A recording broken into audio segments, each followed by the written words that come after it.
3 à 4 fois par an, le tapis rouge est déroulé devant le Palais fédéral Ouest pour les ambassadeurs nouvellement accrédités en Suisse.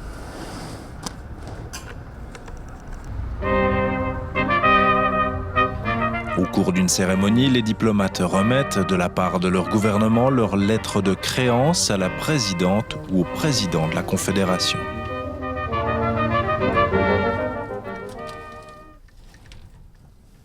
Roland Kaufmann, gestionnaire des drapeaux appartenant à la Confédération, commence ses préparatifs quelques jours avant l'événement.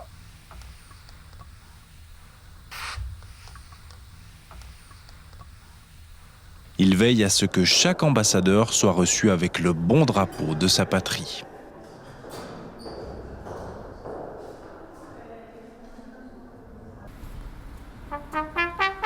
Devant le Palais fédéral Ouest, les diplomates sont accueillis par la fanfare militaire.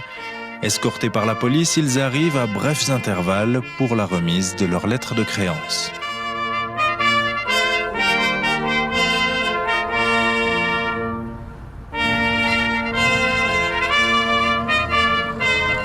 Les collaboratrices et les collaborateurs du protocole sont responsables de l'organisation de cette cérémonie.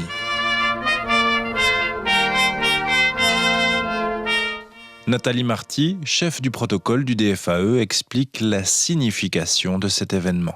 Les lettres de créance sont un document par lequel un chef d'État désigne une personne comme ambassadeur dans un autre pays.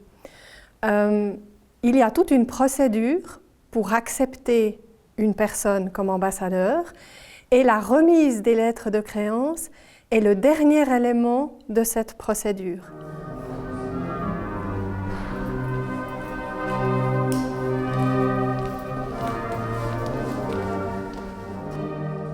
La rencontre avec la présidente de la Confédération et la chancelière fédérale a lieu au premier étage du Palais fédéral Ouest, dans le salon du président. Et il ne faut pas oublier de prendre 2 ou 3 photos souvenirs.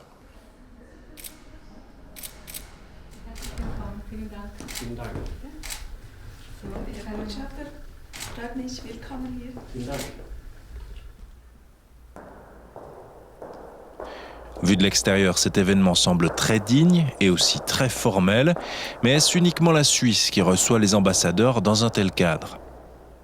Alors effectivement, ce type de cérémonie se déroule dans tous les pays parce que pour chaque ambassadeur qui va servir dans un pays, il faut qu'il remette des lettres de créance au chef de l'État dans lequel il va exercer sa fonction. En Suisse, on fait ça de manière assez pragmatique, assez sympathique aussi, avec un petit peu de formalisme, parce qu'il faut donner un peu de formalisme à cet événement, mais le protocole suisse n'est pas un protocole très strict.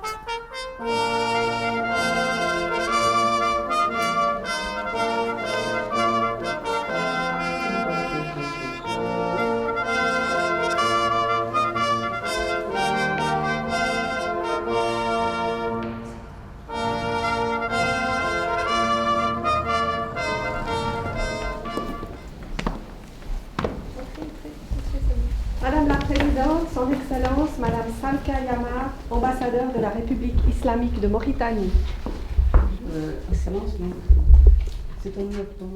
Alors effectivement, cette cérémonie se déroule en 2 phases. Il y a d'abord la phase de remise des documents à la présidente de la Confédération et ensuite il y a une deuxième phase assise, une dizaine de minutes pendant lesquelles l'ambassadeur a la possibilité de discuter avec la présidente de la Confédération. Il s'agit plutôt d'une prise de contact. Bien entendu, c'est le moment où on peut aussi présenter certains messages, mais ce n'est pas vraiment une discussion de fond.